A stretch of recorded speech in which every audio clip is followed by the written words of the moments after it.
शहीद जवान प्रतिमूर्ति को अवहेला। हाँ दर्शक बंधु, संबलपुर जिला रेड़ाखोल ब्लॉक कदलीगढ़ दृश्य। आज को 2 वर्ष हेब जवान चंपेश्वर महाकुड़ प्रतिमूर्ति ग्रामीण पार्क कदलीगढ़ ठारे प्रस्तुत हो रही हेले उद्घाटन करा जाऊ नाही।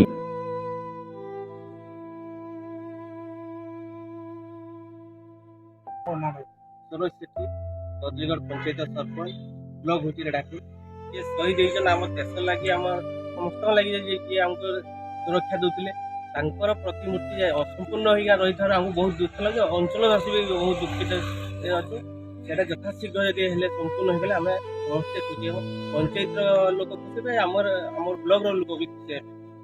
आपन चैनल माध्यम में अनुरोध करुच्ची प्रशासन जमी कान पड़े प्रशासन जदि दृष्टि देवे लोकलोचन को जब आसो आम यथाशीघ्र यहाँ संपूर्ण हो पार मुझे प्रशासन को अनुरोध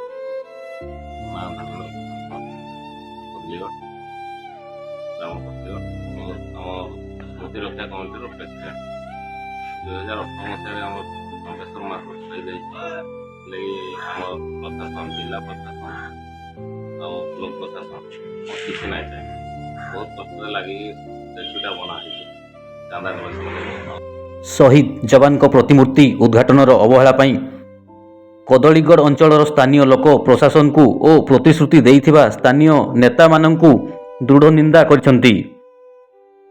जवान चंपेश्वर महाकुड़ प्रतिमूर्ति शीघ्र उद्घाटन हेउ बोली स्थानीय जनता जणाइछंती। रेड़ाखोल दीपक सिंह रिपोर्ट आम ओडिशा।